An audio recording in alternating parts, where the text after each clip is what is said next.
Dear guests, the next panel discussion is Spotlight on Long-Term Care in Cyprus. Please take your seat while our speakers prepare for the panel. Good morning, everyone. I welcome you to the next thematic discussion of Cyprus Forum 25. This time we're talking about long-term care. We're setting the spotlight on long-term care, and this is a topic that doesn't often find its way to the public agenda on its own. It's closely tied, though, to quality of life, dignity, and social protection for older people, persons with disabilities, and of course their families and carers. Long-term care covers a wide range of personal, social, and health services that help people who are living with or they are at risk of significant loss of independence, whether due to illness, disability, or aging. And the aim is simple but vital: to support functional ability in a way that respects people's rights and their dignity. Before we dive in more into this and inquire further, I would like to invite Dr. Rebecca Kokkinofta to the podium to give us a brief greeting on behalf of the Minister of Health, Mr. Damianos.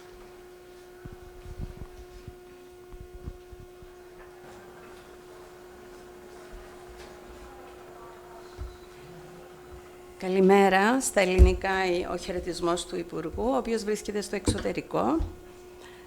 Φίλες και φίλοι, με ιδιαίτερη χαρά απευθύνω χαιρετισμό εκ μέρους του Υπουργού Υγείας στο Cyprus Forum 2025 και ιδιαίτερως στη σημερινή συνεδρία με θέμα τη μακροχρόνια φροντίδα στην Κύπρο.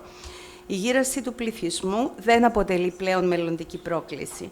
Είναι μια παρούσα πραγματικότητα με βαθιές κοινωνικές, οικονομικές και υγειονομικές διαστάσεις.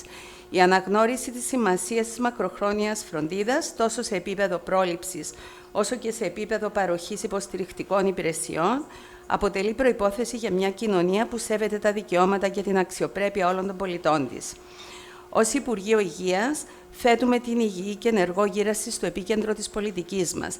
Γι' αυτό προχωρήσαμε στην Εθνική Στρατηγική για την Υγεία των Ηλικιωμένων, η οποία εντάσσεται βεβαίως στην ευρύτερη Εθνική Στρατηγική 2025-2030 υπό το συντονισμό του Υφυπουργείου Κοινωνικής Πρόνοιας και βασίζεται σε 4 στρατηγικούς άξονες.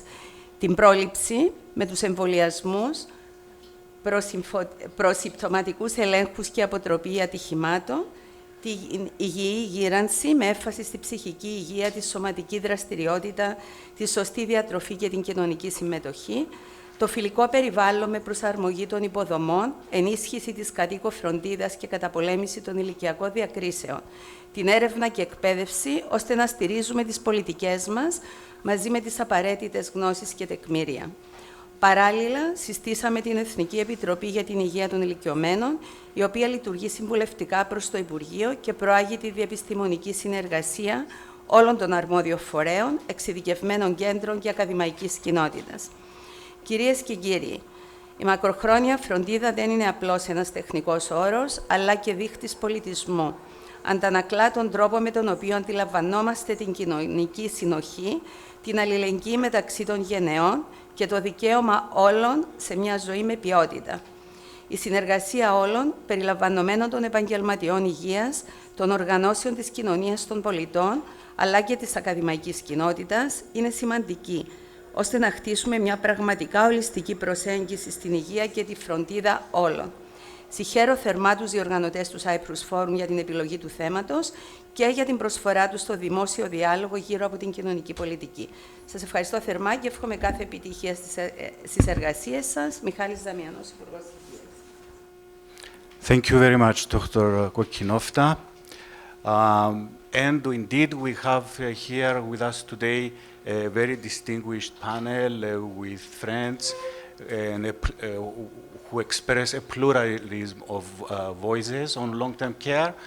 Starting from the far end is Mr. Dimitris Lambrianides, President of the Cyprus Paraplegics organization, Mrs. Stavroula Georgiou, officer at the Deputy Ministry of Social Welfare, Dr. Irene Cotter from the Ministry of Health, Dr. Irshad Shaikh, Head of the Country Office of Cyprus of the WHO, Mr. Christos Koulouteris, Team Leader of the Cyprus Team Office at the DG Employment of the Social Affairs and Inclusion of the European Commission, and Mrs. Marina Polycarpou, a Gerontologist and Managing Director at the Materia Group. So, just putting things a little bit into more perspective, how is long-term care actually provided?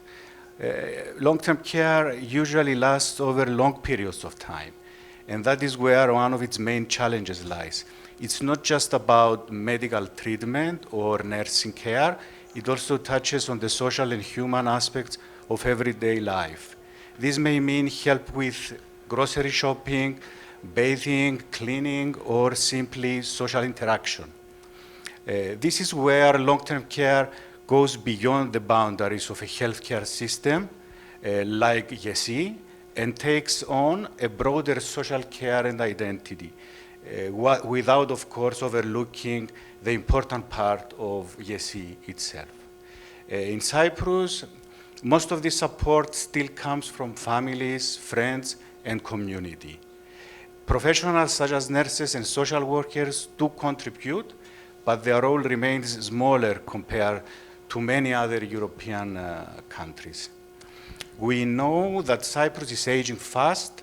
By 2060, more than 1 in 3 people will be over 65, and the age dependency ratio will rise sharply.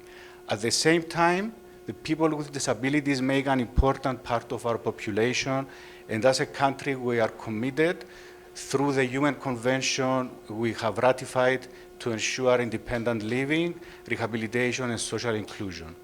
Yet, the public spending on long-term care remains among the lowest in the European Union. Cyprus spends almost 90% less per person than the EU average. To put it in more perspective, only 4.2% of total health spending goes to long-term care, compared to 16% in the EU. And this means that older persons and people with disabilities rely heavily still on family carers, and they often have to face catastrophic out-of-pocket expenses when needs increase. And the result is a harsh reality with limited choices.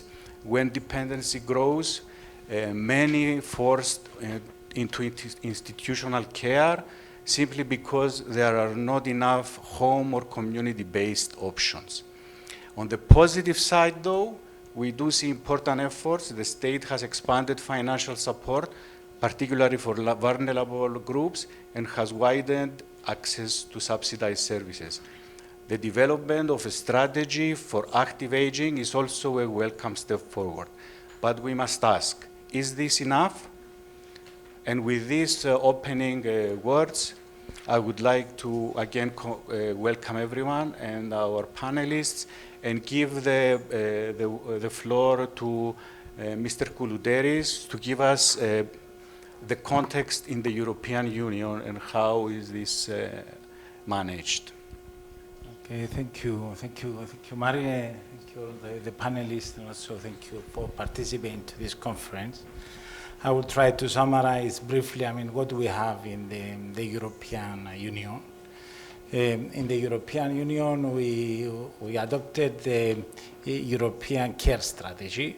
So that means affordable and accessible care services to all, to improve the quality not only for the people receiving them, but also for the people giving them. And you can see also in the slide that the long-term care is also one principle of the European Pillar of Social Rights, Pillar 18, which calls for affordable long-term care services of good quality. So following the European Care Strategy in September 22, in December 22, we had the Council recommendation on access to affordable, high-quality long-term care. There you have also the definition of the long-term care, and as Mario said, I mean, it's about support for daily living. So not just medical care, but daily activities, cooking, getting out of bed, going to the grocery, all the daily living activities together. So there we have 4 components. We have adequacy in terms of the timeliness, comprehensiveness, and affordability. We have the availability. Basically, this is about the volume of services, the option, home care, community-based care, and of course, accessibility to the services. And then we have the quality, which is very important in terms of the quality of services provided, the criteria, whether there is a quality framework, or of course, where there is quality assurance of the services. And last but not least are the carers, which is the workforce. And I'm not talking about the full-time ones, but also the informal carers.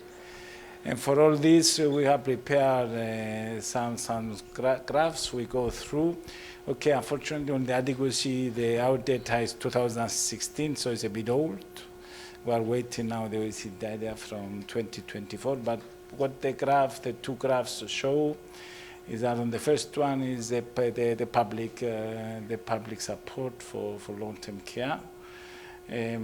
So you can see a bit also the correlation. So countries that they have low public support, they have high out-of-pocket expenditure. And we must know that the graphs relates to the people taking support for 65 plus. So this is our target. Moving on to, we have also the circles to show the difference between out-of-pocket expenditure and public support. So you see the less public support, the more out-of-pocket expenditure there are. Now moving to availability and access to long-term care. There we show a graph what is available. So the persons that are taking long-term care, again for the 65 plus in the EU, and of course an impediment here for taking the service is the cost, which goes with this. If it's less the cost, the more people, of course, they go, because they will not pay for this. And going to the workforce, so this is very important. 3.2 million of long-term care workers is 1.6 of the EU workforce work on the sector of long-term care. Okay, this figure excludes the domestic care workers, which is a bit the case of Cyprus, with all of the people living, and there we could see a bit the trend on the graph.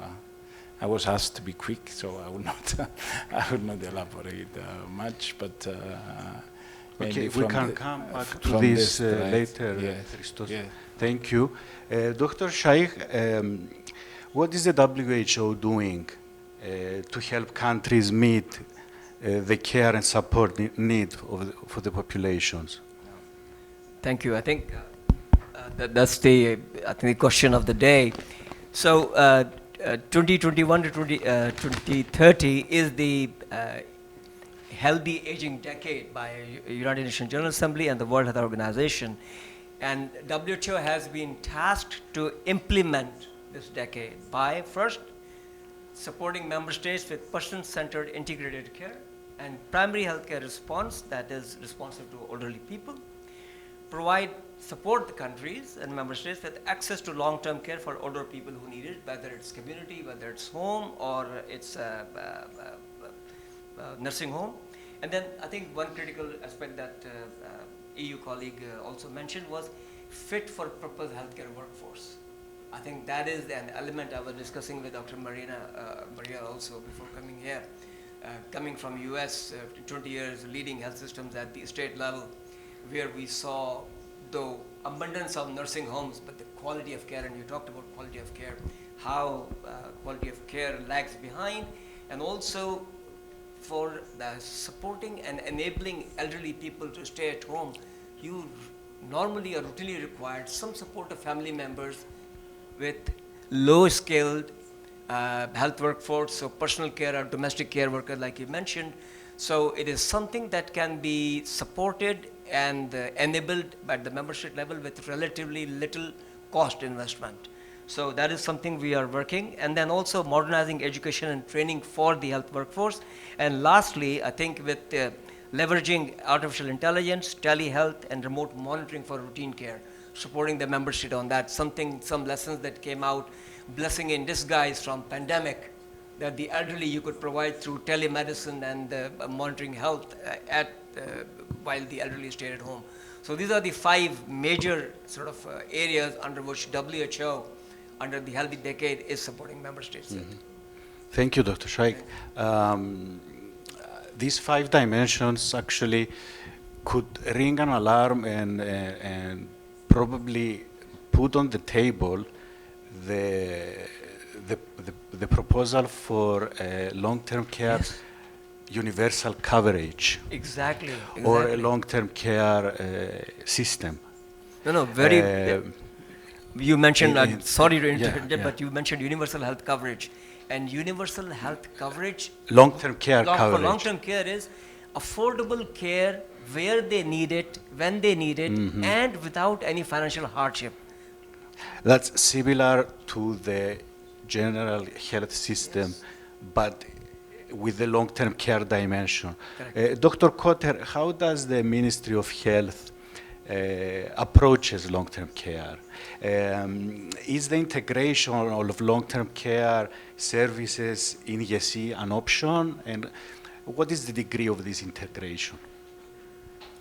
Thank you, Marius, and thank you for the organizers for having the opportunity to discuss this very important subject today. So let me firstly say that the Ministry of Health is very aware and fully supports and recognizes the need and the human right of every person to have access to long-term care. We are also very aware that of the challenges ahead, and we really value this opportunity to hear the voices of all the people, because this isn't about us and them. Long-term care affects all of us.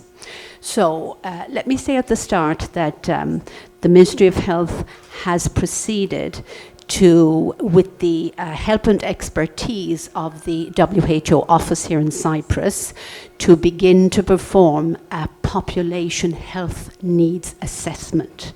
Now, through this, we want to map the existing services so that we can identify the gaps and the unmet needs of all people, so that we can work together to improve our services, become more integrative. But of course, we can't do this ourselves. This is in close collaboration with our colleagues in social care, our colleagues who help us, the voices of people who use the services. So I would say that number one. But I would just like to maybe say that when we talk about long-term care, we're talking about these long-term conditions that really, okay, they occur because we live longer. However, these conditions are really because we are not properly and efficiently addressing the risk factors that actually lead to long-term conditions. For example, high blood pressure, type 2 diabetes. We do know from all the science the importance of how we live. Do we sleep? Have we healthy nutrition? Are we moving? Are we connecting? So I think it's very important that we need to highlight the importance of prevention so we can reduce the actual burden of these long-term conditions. And one thing I'd like to mention, in real life, we talk about long-term conditions, but they don't occur alone. We talk about this concept of multi-morbidity, where we have people with a cluster of long-term conditions. And this can be such a challenge to deal with in society. So number one, I would say the importance of the prevention so we can reduce the burden. So we have a national committee which is for the improvement of quality of life through movement and healthy nutrition. So our national strategy has been submitted to the Parliament, and we are hoping that we will be able to implement the actions that are needed so that we may just help all of us to live in a more healthy way, so we can reduce the burden of multimorbidity. Through the school services as well, I'm just talking about prevention, we do try to promote healthy lifestyles through interactive educational sessions with students, get people to plant a garden in the school, recognise the importance of our values. Also, the Ministry of Health, I would just like to mention that we had the privilege to have a joint initiative with the social care where we actually we looked at health and well-being in care homes during the COVID, and we had our Mr. Marius was very much involved in this, and we had a lot of lessons learned from this about what is important for us with long-term care. So, talking about prevention, screening. So in the long-term cares, what do we have? Cardiovascular disease, cancer, type 2 diabetes. So early screening so that we can early identify these so we can reduce the burden. So we're trying to expand our screening programs. We've now, implemented screening for bowel cancer, prostate cancer, vaccination to, avoid our chronic diseases, hepatitis, HPV. We said about lifestyle. Certainly we think of the prevention. So when we come to when a chronic disease occurs or a long-term condition, what can we do? So we have to really say that this has been a landmark, the implementation of the general healthcare system, at least for ones that we've had equal access and universal health care, and the great decrease in out-of-pocket payments. So this has been very important, because when we look at a long-term illness, we can't cure it, but we can care and we can manage.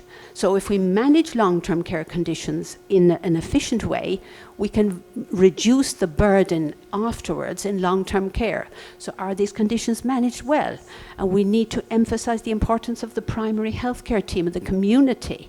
But it's the team, and the most important person in the team is who? The patient. So we have to really implement and promote self-care. We want well-informed people who understand how they can be empowered to deal with their own illness. So I think this is very important. The Ministry of Health, through the Recovery and Resistance Plan, also promoted the establishment of a national centre for clinical excellence, where we would have guidelines on how to manage our long-term illnesses. So then when we come to, when we manage them well, we can reduce the complications. So of course with complications we have to have access to the services. So I'd just like to mention a couple of legal reforms that the Ministry of Health has been promoting also.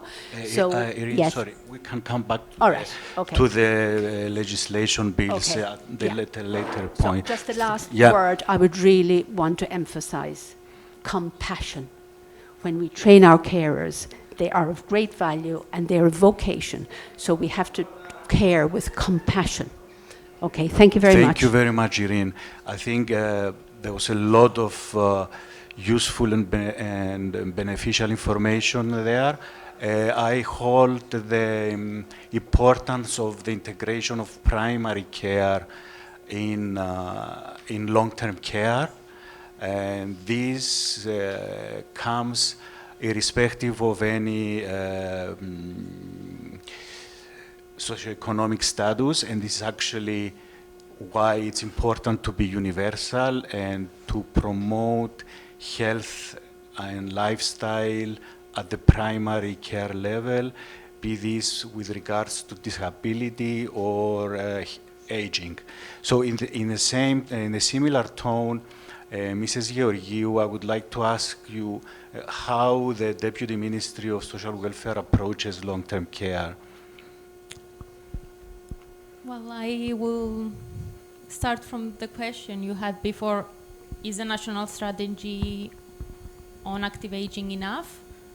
No, but we believe it's the beginning. to start this discussion and to make progress in the topic. And this is why the national strategy establishes also a governance model in close collaboration with all competent authorities, especially the Ministry of Health. We'll really look forward into fostering the collaboration with the Ministry of Health through this national strategy, but also with the civil society in order to constantly enrich the strategy, add new actions when needed, further develop the existing actions of the strategy. So starting from this, we should mention that the strategy includes a series of actions aiming to modernize and upgrade the delivery of long-term care services for older persons in its various aspects. Such actions include a reform of the home care system, the modernization of the legislation for care units, the carers training, but also many other actions related to community care and to avoid institutionalization. They focus on activation, on participation in the local society. It is in this framework that in 2025, in order to provide better long-term care services, the Deputy Ministry of Social Welfare has implemented the subsidy scheme for residential care, which has significantly increased the number of beneficiaries and the amount of the cash benefit. Also, through the Recovery and Resilience Fund, a new state aid scheme addressed to NGOs and local authorities has been implemented for the establishment of new or upgrade of existing long-term care structures that provide 24-hour care services and community integration. It's also important to mention that regarding the provision of long-term care services for persons with disabilities, a new bill which modernizes and upgrades and expands the social services and social benefits to which persons with disabilities have access to support their independent living has been developed and is currently in public consultation. It's a big reform of the system. And let me close by saying that looking forward and to the upcoming Cyprus presidency of the Council of the EU, strengthening long-term care is one of the key priorities of the Cypriot presidency, and we look forward into collaborating with our European partners to further promote this topic. Thank you. Mrs. Polycarpou, before I give you the microphone, let me ask of a particular example. If I am a person over 75, thank you, Chris, with deteriorating mobility problems, what are my options today, and how I am burdened in the financial dimension? Well, first of all, is this working? Yeah, okay. Older age is a huge age span. So we're talking 65 to 105, and that is insane. It's 40 years. So it's a bit dangerous to generalize and refer to long-term care or older people as if it's one thing, one group. There's so many very different subgroups within older adults. So we have people who live in the community and require some sort of support, light support or heavier support, and then it ranges all the way to 24-hour nursing care in institutional settings. So we're talking about a huge variety of services that is needed to have efficient and effective long-term care. Now, options. As a few people said, the options are limited in Cyprus. It's a mixture of the public sector, the private sector, and a huge amount of work done by the civil society, NGOs, patients' associations. They provide services themselves in order to cover for the gaps. So it's a hybrid of services existing in institutional settings, long-term care units, and the community. A 75-year-old, to answer your question, would have to do a lot of research in order to find the possible solutions. But I want to second what Stavroula just said, that this year we have had steps towards the right direction with the national strategy and with the modification for the financial aid for people requiring institutional care. However, there's a lot remaining to be done in the community. The last thing I want to say, I know time is short, is that we are currently testing a framework created by the World Health Care Organization called ICOPE, is Integrated Care for Older People. And this model is taking a holistic approach to assessing the needs, like Dr. Cotter said, assessing the needs of the population of an individual to decide, not with a more elaborate process or a whole team needing to be on that individual, but a smarter way and tool of assessing older individuals to determine the ideal care plan for that individual that would decrease or reverse or eliminate risks as early as possible, so that the long-term care plan for that individual is optimized both in quality of care for the individual and cost for the state. So it would be a win-win scenario. And finally, to emphasize family caregivers, the need for training and support for them, and the biggest problem we have in the sector, which is professional caregivers. And the truth is, not many people want to be doing this job. This job is considered blue-collar, soft, lower skill, especially in the southern European countries. We need to create an identity, a professional identity, and a culture of pride for people who care for other people. So that's a tough one, particularly the last with informal carers and family carers. But from your words, I sense the need also of health literacy, particularly for persons of older age, which can be a huge challenge. And I see again the role of primary care and giving advice and being the first contact point. In a similar tone, Mr. Lambrianides, I would like to ask, what are the options of a person with disabilities in long-term care? And I would like also to have your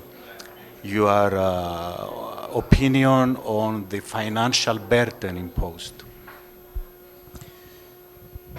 Thanks for the invitation. Can I talk in Greek because I will be more comfortable in Greek? Dr. Shaikh, you need... Ωραία. Okay, yes.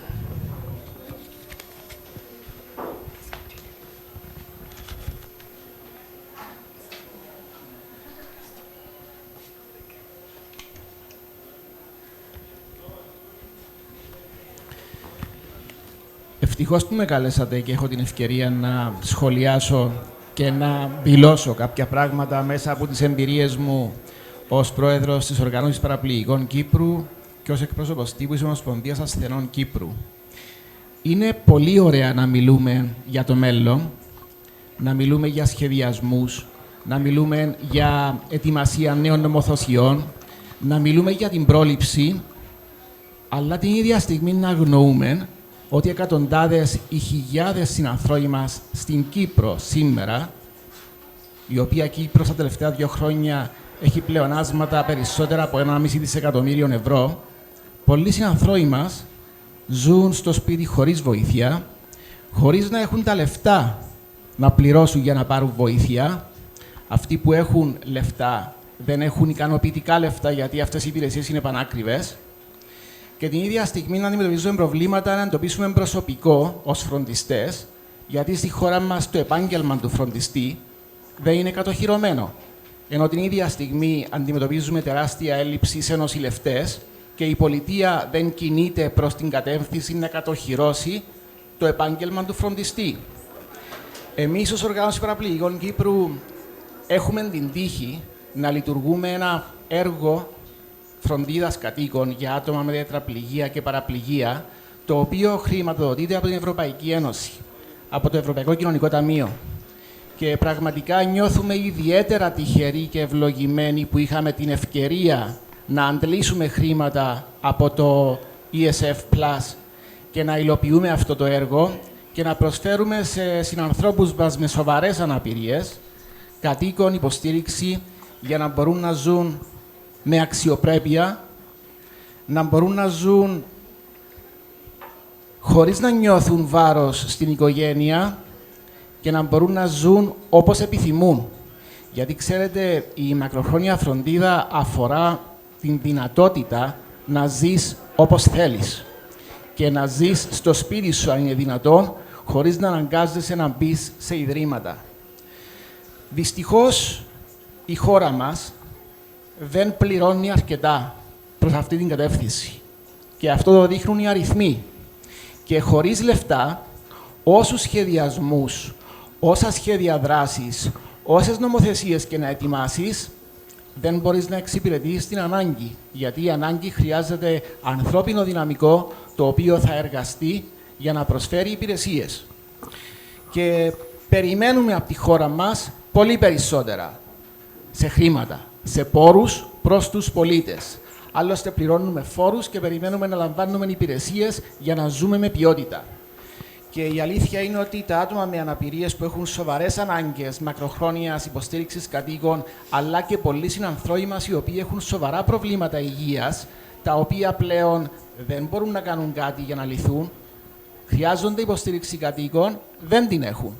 Εξαρτούνται από την οικογένεια. Πολλές φορές ο άτυπος φροντιστής είναι η σύζυγος, η οποία για σχεδόν ολόκληρη τη ζωή μπορεί να εξυπηρετούσε ή το παιδί της ή τον σύζυγο κατοίκων, και έρχεται μια μέρα που δεν έχει καν σύνταξη, γιατί κανένας δεν προνόησε να έχει κάποιο ωφέλιμα ο άτυπος φροντιστής, τουλάχιστον στην Κύπρο.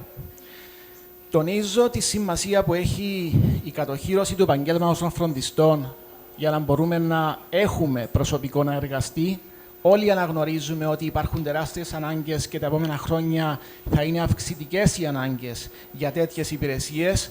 Σίγουρα δεν μπορούμε να έχουμε στο κάθε σπίτι έναν νοσηλευτή, ούτε από πλευράς κόστους, αλλά ούτε υπάρχουν διαθέσιμοι τόσοι νοσηλευτές, και πρέπει να διασφαλίσουμε ότι οι υπηρεσίες αυτές προσφέρονται και σε προσιτή τιμή. Ένα κομμάτι το οποίο με την βοήθεια της Ευρωπαϊκής Ένωσης ελπίζω να το καταφέρουμε. Όσο για τα επιδόματα που λαμβάνουμε, είναι πάρα πολύ χαμηλά για να καλύψουν τις ανάγκες που υπάρχουν. Για παράδειγμα, ένα τετραπληγικό άτομο λαμβάνει τον μήνα 1.100 ευρώ. Με 1.100 ευρώ πώς να εξυπηρετήσεις 24ωρη ανάγκη για υποστήριξη στο σπίτι. Ευχαριστώ. Thank you very much, Dimitri. Time has run out, is not running out. I just want to, it was very important everything that you have said today, not only Dimitris but all the members of the panel. I wish we had more time to discuss this.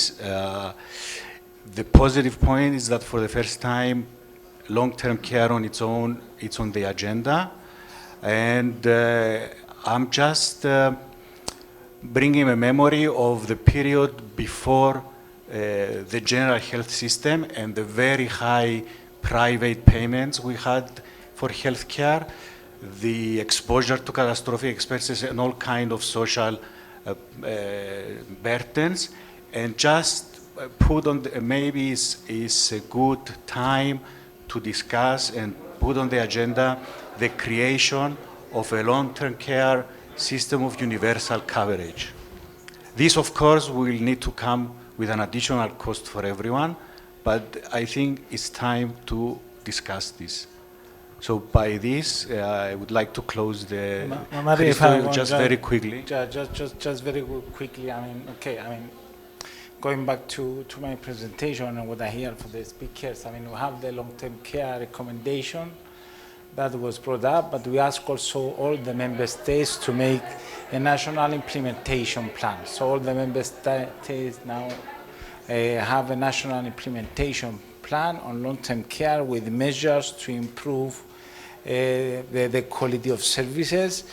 Okay, I mean, I can also mention briefly some of the examples. I mean, we look for person-centered care models, institutionalization, also strengthen the legal framework and quality assurance, and also, as mentioned by the speakers, the carers. I mean, we have to find proper careers, increase wage pay, and also very important is the informal carers, also to offer them training and social protection.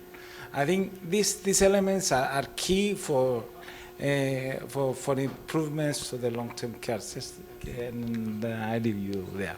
Thank you very much. Thank you very much, everyone.